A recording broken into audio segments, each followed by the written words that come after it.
Let me begin the lecture with the key words for the lecture. Just a couple of words that will help you understand important themes for this lecture and for Wednesday, for the entire week, really. And those phrases are the key words are the talented tenth, uplift and respectability, putting them together, uplift and respectability, and race management. Talented tenth, uplift and respectability, and race management. Let me start with a quote. It seems manifest to me that as a race in this land, we have no art, we have no science, we have no philosophy, we have no scholarship.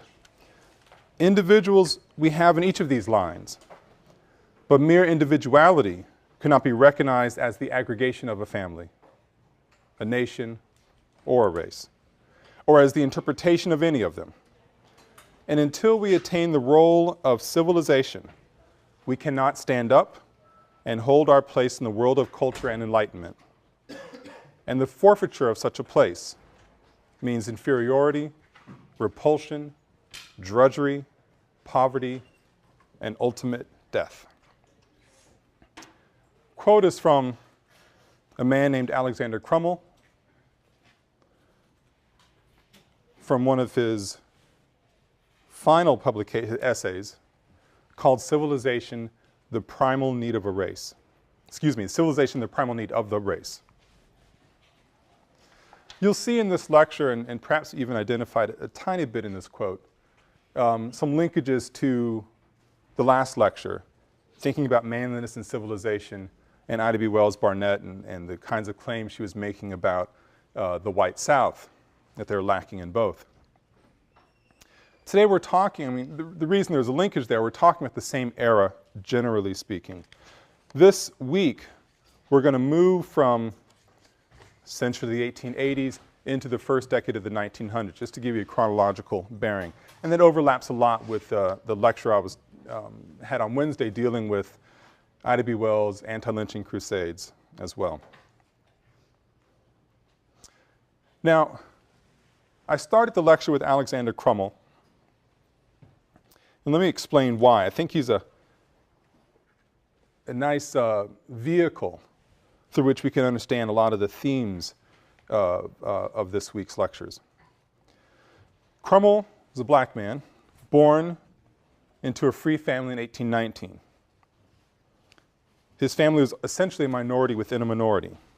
Both parents were literate, they were active abolitionists, and they enjoyed a materially comfortable life in that particular context. Crummell was born free to literate parents and active abolitionists. This is not the typical African-American experience prior to emancipation.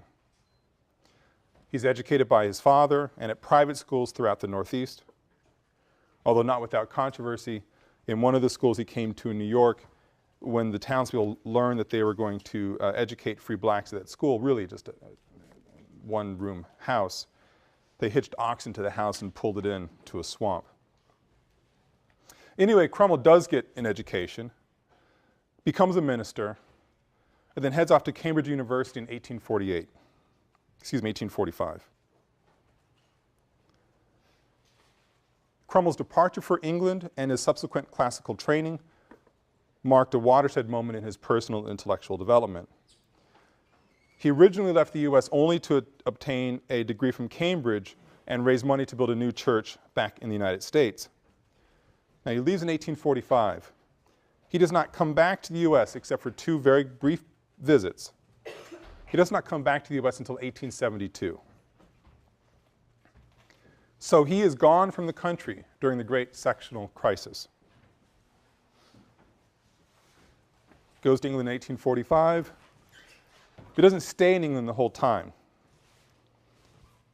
He starts getting sick in England, and then he decides to move to a warmer climate for his health. This is the thinking of the time. He departs for Liberia, the west coast of Africa, in 1853. And he would remain there for almost 2 decades. By this action, it appears as if Crummell was doing exactly that which he fought so strongly against in his public orations prior to this moment. He was immigrating to Africa, just as the African Colonization Society recommended African Americans do. This is a group I mentioned in passing a week and a half ago. There's a group advocating blacks get out of the United States, advocating colonization, go back to where they belong was the thinking in shorthand. Well, when Cromwell goes to England, he goes there someone against the activity of the African Colonization Society. He's campaigning actively against that idea. We should not send blacks, quote, back to Africa, black Americans that is, their homelands in the United States. But by the time Cromwell leaves for Liberia, he actually is advocating colonization. So Cromwell goes through this interesting shift, it seems. He leaves for England for an advanced degree and to get the education and raise funds to build a church back in the United States. He stays in England, then leaves for Africa, advocating colonization, the very thing that he had been fighting against for his adult life up to that point. Now, Cromwell's advocacy for colonization is different from that of people like in the African Colonization Society who are saying, let's just get this problem out of our hair. Cromwell believed in the hierarchy of civilization. It's an important phrase, the hierarchy of civilization. And he believed that African natives, who in Cromwell's mind were pagan, that African natives were at the bottom of this hierarchy. So instead of advocating for black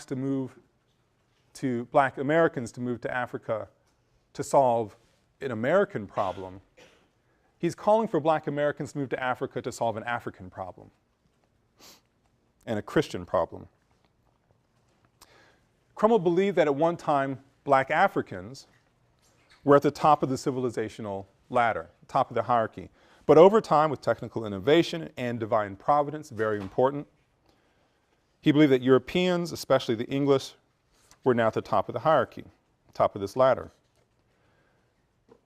So Cromwell's advocating black Americans come to Africa to save the Africans, to Christianize them, to rise them up, to lift them up beyond their pagan roots.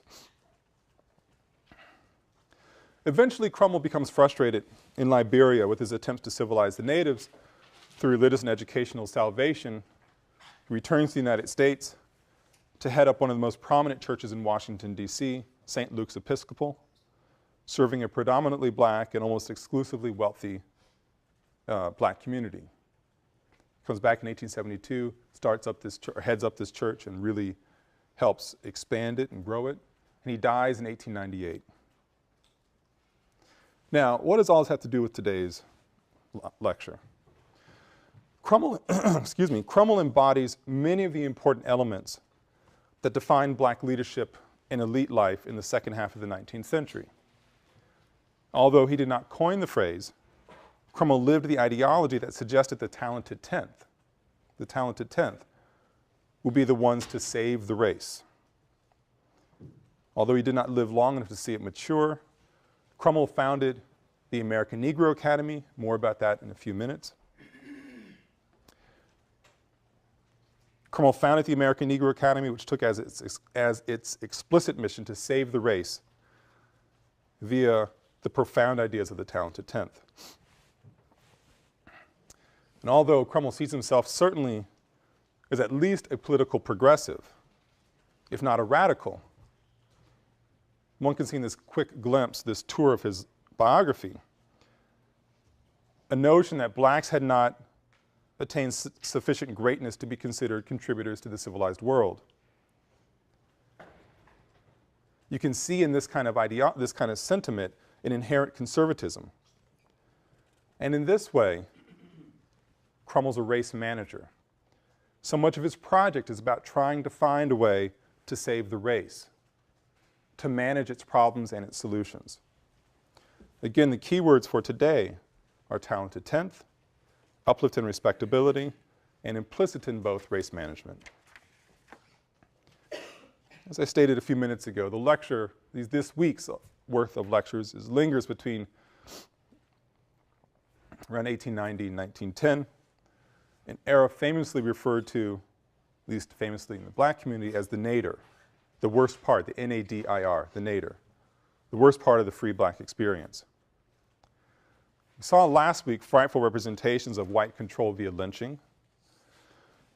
And I talked about other methods of social and political control used by whites to eliminate black economic opportunity and the black male voting presence. Now, as bad as these things were, there's no doubt it was horrific. It'd be a mistake to say that blacks were without hope, that they were an utterly downtrodden people, doomed to their degraded position. There were, in fact, glimmers of hope and activism, even though it grew out of a reality of despair. So, profoundly difficult time for the post-emancipation African-American experience. But don't bottle it up and say it's all despair and all misery. See, glimmers of hope can be identified in sort of essentially two ways. On the ground and daily acts of resistance, like the kinds you had read about in Tara Hunter's wonderful book, To Join My Freedom. And you see glimmers of hope perhaps in polite society via the work of reformers, churches, societies, and associations. A few quick words about on-the-ground resistance. We know from Tara Hunter that thinking about struggle, her book, her argument is about struggle on the ground and the ways in which the black community was negotiating class politics during this era. On the ground struggles of daily resistance means small acts of resistance until people like Tara Hunter came along, lost to history, one would think. It's about doing work more slowly than you possibly can. It means stealing scraps when you know you shouldn't be. Stealing labor, in a sense, in the houses where you work or in the factories where you worked. Quietly finding ways to say no to the orders that you've been given, to the life you've been forced to lead, although outwardly you're saying yes.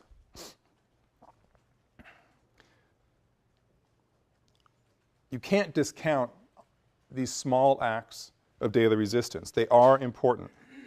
Think of Tara Hunter's laundry workers who would claim control of their bodies in the evening when they went out dancing. They had some sort of real psychological relief, physical relief, in exerting the control over their own bodies and being out in a certain space, even though their bosses wouldn't have appreciated it, and certainly the black elite looked down their noses at their actions. This is important. But it's also important to realize the psychological benefits could be fleeting in acts of daily resistance. Because the fact of the matter is, when those workers woke up the next morning after a great night out, they had to go back to work. They had to find a way to put food on the table. And so although we cannot discount the benefits of psychological relief, we need to understand them as well for the real limits that they had. Life remained difficult. Now you have, at the same time, Tara Hunter's washerwoman, black activists who are thinking of long-term gains for the black community that extended beyond the boundaries of their own body. These were the people, it's important to realize, who had the freedom and security to think about beyond their daily existence. They had some means. And they were not talking wealthy people, rich people, but they had some sort of security. They knew there were meals coming all week long. Their house, they owned their house, they had shelter, and they had some measure of education. So they had the leisure time to think about long-term solutions. These were the people who considered themselves the talented tenth. These were the people who thrived in polite society and who saw it as their duty to uplift the race. Bless you. This last phrase I want you to think about, and what's important for this lecture. They saw it as their duty to uplift the race. Now, for the rest of the lecture, I'm going to, in a sense, explore that phrase, extrapolate meaning from it. For the rest of the lecture, I want to explore Uplift's roots in the Northern Church. I'll explore the linkage between Uplift and the new growth of associations in American culture. But most importantly, I want to explore Uplift's investment in gender dynamics and Uplift's equally subversive and conservative nature. It's really critical that you understand Uplift was, at its core, a dynamic ideology that was imbued with that era's restrictive gender and class conventions. There's a gendered element to Uplift. There's a class element to Uplift that make Uplift both subversive and conservative. Think back to my framing of Alexander Crummel's life. Considered himself a political progressive, yet his ideology was fundamentally conservative. Let's look at Uplift's roots. We can trace Uplift back as an identifiable ideology to a group called the American Baptist Home Mission Society. The American Baptist Home Mission Society. It's a northern and white-run effort to educate and civilize Southern blacks. This is a post-emancipation Reconstruction era we're talking about here. The American Baptist Home Mission Society is a northern, white-run effort to educate and civilize Southern blacks. One of the leaders of the Home Mission Society is a man named Henry Morehouse. He's the man, white man, who coined the phrase talented tenth. That 10% of black America, really much more like probably 1/10 of 1%, would be that group to uplift the race, to lift it up. In fact, Henry Morehouse, for those of you who know your historically black colleges and university, Morehouse College, the most important black college for educating black men in history, still is there today and still doing amazing work, is named for Henry Morehouse. Anyway, this is an era when church membership, sort of why the American Baptist Home Mission Society, this is an era when church membership is increasing rapidly. But organized religious bodies start to clash with what can best be called grassroots black worship styles from religious organizations. One of the things that's important to recognize is that much as prior to emancipation, blacks couldn't marry, they couldn't get an education, very often they couldn't practice their own religious faiths.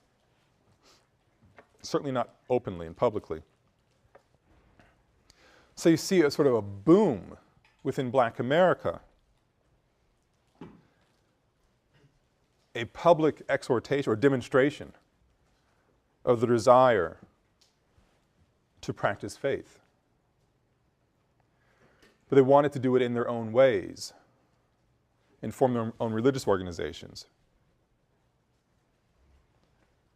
This was a complicating factor, to put it mildly, when it came to the American Baptist Home Mission Society.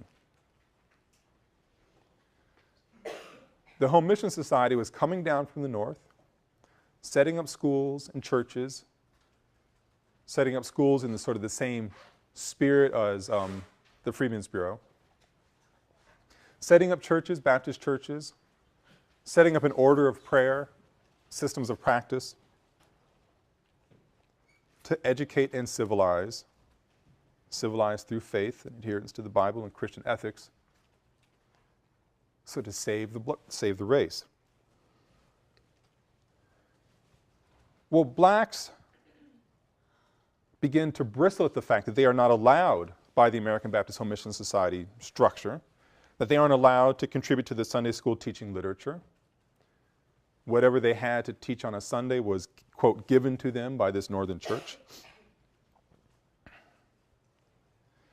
The American Baptist Publication Society refused their contributions. It's a tension here about religion and religious teaching, practices certainly, but it's also about control over their secular activities. The American Baptist Home Mission Society wanted blacks to function in accordance with their guidelines and their principles. And increasingly blacks were saying, you know, I'm getting frustrated by this. You have a breaking point in 1895. The year, as you'll see over this lecture and next lecture, very important year.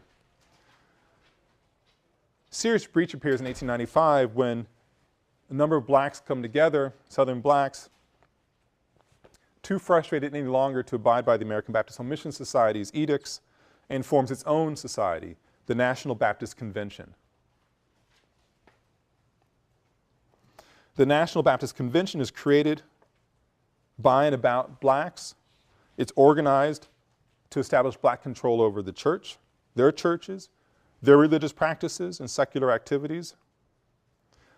Even goes as far as to establish its own publishing company so it could produce, among other things, Sunday school literature written by blacks. Say the American Baptist Home Mission Society coming down from the north with a frankly patronizing attitude about saving the race. After some time, the race says, we're forming our own organization if you won't let us have some control in our own churches. Thus, the National Baptist Convention is formed. Now, before going any further, it's important to think about what a church actually was. These were places to worship, of course. But it's also important to realize that churches play many different roles in the black community, the white community as well. We're talking about the African American experience right here. These churches were places where they taught literacy. Certainly that's what Sunday school classes are partly about as well, but we're talking sort of daily education. They were also places to find food. If you're running short on food, you go to the church to be fed or get some supplies. Provide basic health care, employment information, clothes.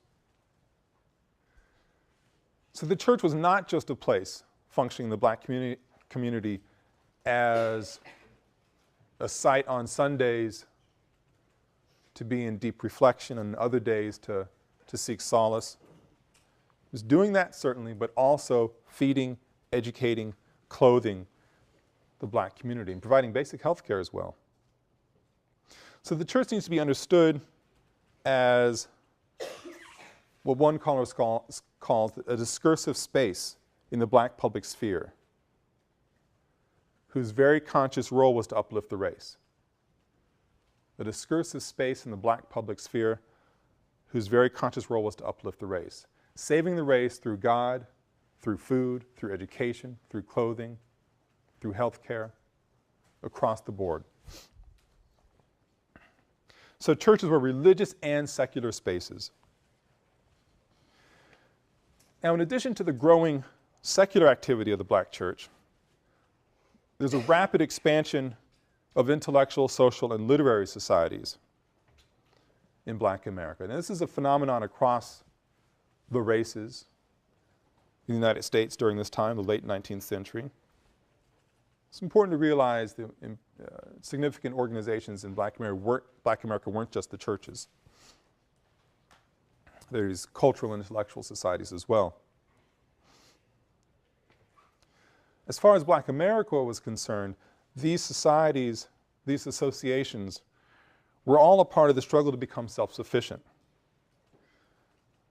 It's important to protect its own flanks and to provide for those who are less fortunate. So you have fraternal orders and benefit societies like the Masons, the Odd Fellows, the Knights of Tabor, all of which were for men, or the Order of the Eastern Star, the Sisters of the Calanth for women. You have secret societies offering insurance against sickness and death and aid to widows and orphans. And then eventually you have insurance societies, companies. Most famously, the North Carolina Mutual Life Insurance Company. It's one of the largest black business in the United States for quite some time. The rise of black banks, and so on. So you see a range of, really for lack of a better phrase, community service associations developing. Places for fellowship, sort of a secular fellowship, certainly, but also a place to gather to sort out information about somebody who might be in trouble that we can help out, to sort of raise funds to improve schools by hiring a new teacher perhaps, to provide resources when somebody dies in a mutual aid benefit society, to give resources to the children and widows, to literally put your money someplace. These were all rather dramatic changes. They may not seem like much, but again, when you're starting from zero, anything is something.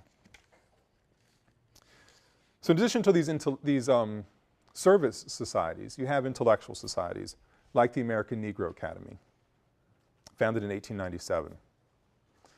The ANA, the American Negro Academy, was not the first of its sort, but it was the first to talk about uplift in systematically intellectual ways. So it's not about job training. It's not about finding clothes or food for somebody.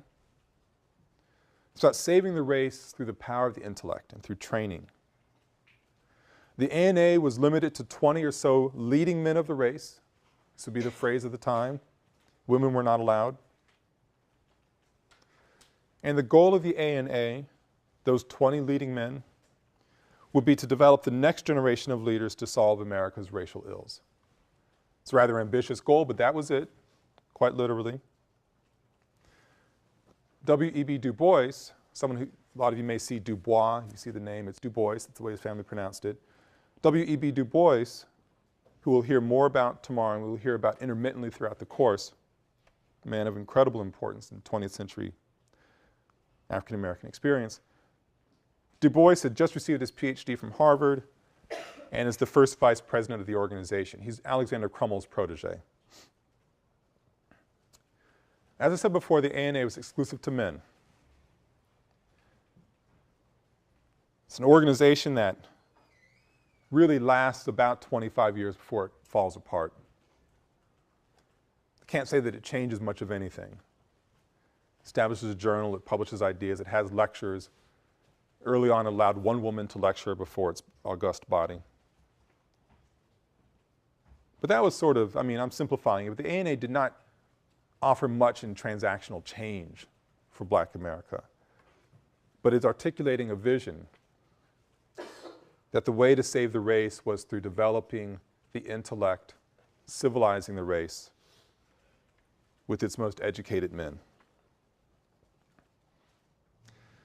Right at the same time the American Negro Academy is formed, in fact a year earlier, another association is formed, certainly more important and effective, called the National Association of Colored Women. The National Association of Colored Women, NACW. Tellingly, the motto of the NACW is lifting while we climb. Lifting while we climb. Now what did it do?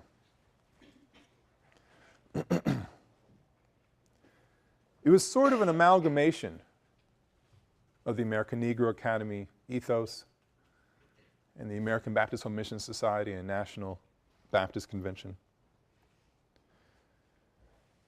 It's an organization of middle and upper class as far as status, social status, middle and upper class black women, the best sort, as it were, that they would gather together on a, I don't know, twice a month, monthly basis, network socially, certainly. But they would also organize political protests, something really quite astonishing. This is not the kind of person, not the kind of woman, not the kind of class figure who would publicly protest. But I didn't think to bring the image with me, but in the very first lecture I showed a slide of members of the NACW picketing the White House for an anti-lynching law in the 1930s.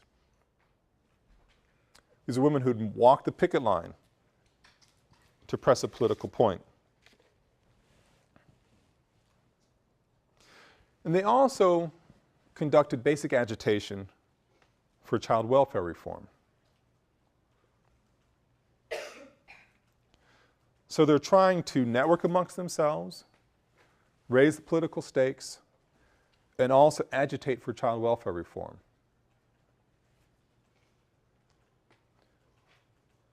They're like the ANA because they are a certain type of person, of class. They're like the Baptist Home Mission Society in the sense that they are trying to uplift the race, save the children. And in a sense like the National Baptist Convention by acting in explicitly political ways. And the National Baptist Convention's own creation was an explicitly political act. Thinking from the NACW's perspective, Uplift can be seen as both subversive and conservative. It was subversive since it was helping educate and clean up poor and unclean people. Sad to say, but this was a subversive act, trying to clean people up, trying to improve their health. And this is really something you need to be aware of. This was an era of an epidemiologist's nightmare. Cities are really forming rapidly. People are coming to urban centers. But hygiene isn't coming as fast as the people are coming. Cities and streets literally built on top of filth, of refuse, excrement.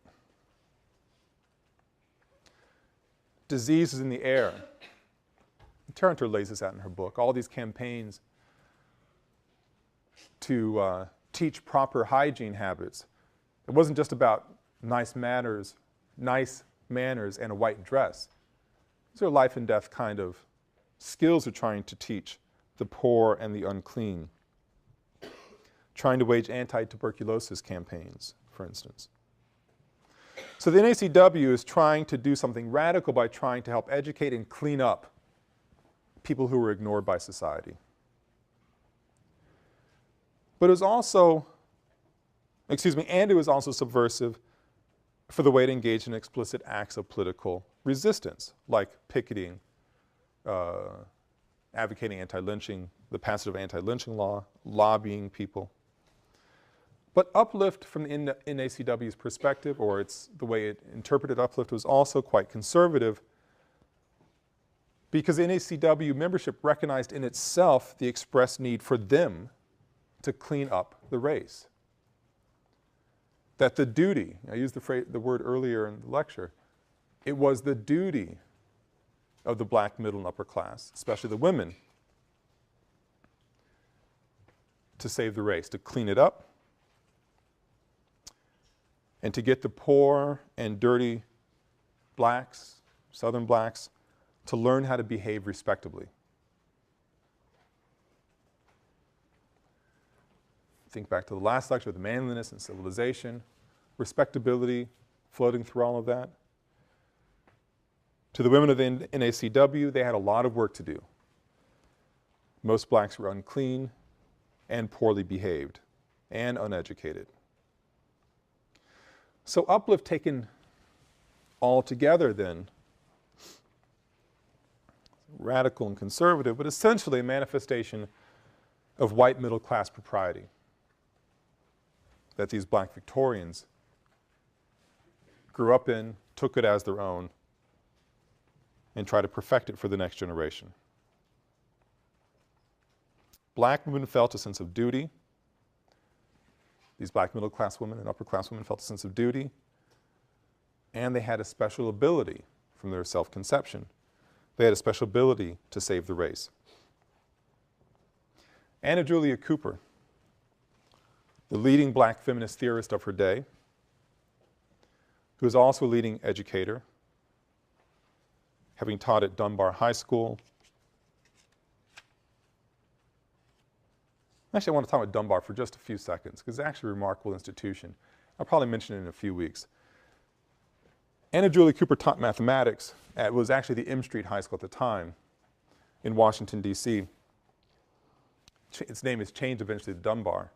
Dunbar becomes the breeding ground over the first 5 decades of the 20th century of the black leadership elite for the DC area and actually for much of the nation.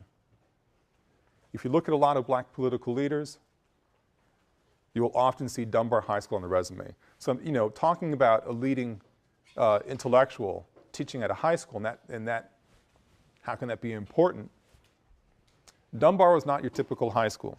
It was by far the best black high school in the country. It was the best public high school in the district, black or white. If you look at the kind of training that the teachers had and the eventual career path of its graduates. It's an astonishing institution. Anyway, Anna Julia Cooper, leading theorist of her day, teaches at Dunbar High School. Later on in her career, she leaves Dunbar. I think she's 63 when she gets her PhD from the Sorbonne. She comes back to Washington, D.C. and establishes a university, Frelinghuysen University. I probably butchered it, I don't know German. Essentially an evening university in sort of quotes, an institution where black workers who want to make that next step in advancement will come and get training in the evening, and so that they can get a better job. That's all quite a big tangent. Anna Julia Cooper, the leading black feminist theorist of her day and educator, exemplified this uplift ideology espoused by the NACW. And she made all of this quite clear as early as 1892, even before the NACW was formed. There's an interesting history behind the NACW, two different black women's organizations trying to fight it out over which would be the one to represent the race, and they merged into the NACW. In 1892, years before the NACW is formed, years before the American Negro Academy is formed, Anna Julia Cooper writes her manifesto, A Voice from the South. It's a long book, very important. We can reduce it, at least today, to one quote.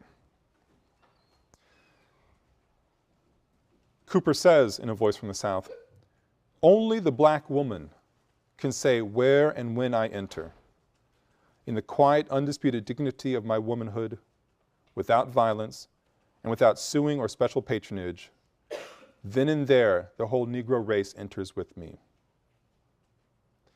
Only the black woman, I repeat, only the black woman can say where and when I enter, in the quiet, undisputed dignity of my womanhood, without violence and without suing or special patronage, then and there the whole Negro race enters with me. Women, black elite women, black educated women, were the ones, the only ones who could say how, when, and where blacks would rise up and join society as rightful members. Now, Alexander Crummell, a man of his own time, recognized Anna Julia Cooper's intellect and her unique skills, but he was certainly as conservative on gendered lines as one might expect. He certainly would have taken issue, or took issue with the idea that it was women upon whom this burden was placed to uplift the race. So there's a sort of a gendered battle there about who it was most prepared to save the race. But Cooper and Crummell shared the same ideology. It's the educated person, the civilized person. That's who would save the race. Uplift is a middle-class ideology. Then that was as much about race management as it was about anything else. Who is going to manage the race during a period of transition, post-Reconstruction, era of redemption, an era of the destruction of black male voting rights? Cooper declares that since women were perfectibly respectable, a certain kind of woman, that they were the ones who would be the best race managers. who could espouse a talented 10th ideology and help navigate the race to a better way of living. Respectability is something that you really need to linger on here as well throughout all of this. It's a reflection of a bourgeois vision that vacillates between an attack on the failure of America to live up to its liberal ideals of equality and justice. Think about Ida B. Wells, that the white South lacked a proper notion of respectable behavior because it was lynching these people.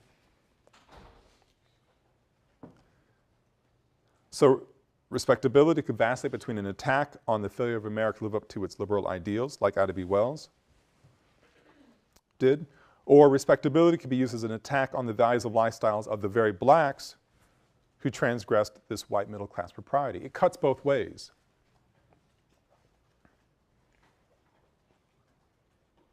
People like Ida B. Wells could tell white America, shame on you for being so cowardly when you brandish the whip and threaten with the lynching mob. Ida B. Wells could also tell black Americans she believed beneath her, and this wasn't really Ida B. Wells' style, but I'm extending the point, shame on you for acting in ways that are improper. Now I opened this lecture with a quote from Alexander Crummell about the need for civilization. Sketched out Crummel's life experiences and explained why he's such a great representative figure for the era. Let me close with a quote from his protege, W.E.B. Du Bois. This will be one of the main figures I'll focus on Wednesday's lecture. We can see in this quote the way in which the ideology of the talented 10th was driven by a commitment to uplift the race, and that this commitment to uplift the race was driven by the belief that the black poor, the black unwashed, were a negative drain on all blacks in America.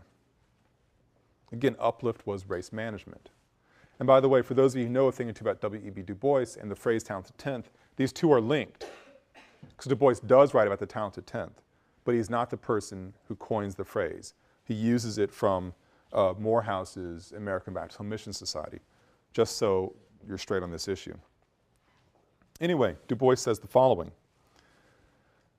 Men of America, the problem is plain before you. Here is a race transplanted through the criminal foolishness of your fathers.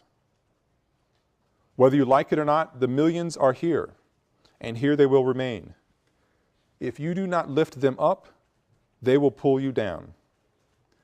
Education and work are the levers to uplift a people. Work alone will not do it unless inspired by the right ideals and guided by intelligence. Education must not simply teach work, it must teach life. The talented 10th of the Negro race must be made leaders of thought and missionaries of culture among their people. No others can do this work, and Negro colleges must train men for it. The Negro race, like all other races, is going to be saved by its exceptional men. Okay, I'll stop there and we'll begin on Wednesday we'll focus on Wednesday talking about Du Bois and his great foil, Booker T. Washington, and all the different competing ideologies that are expressed in this time of incredible change for Black America. Thank you.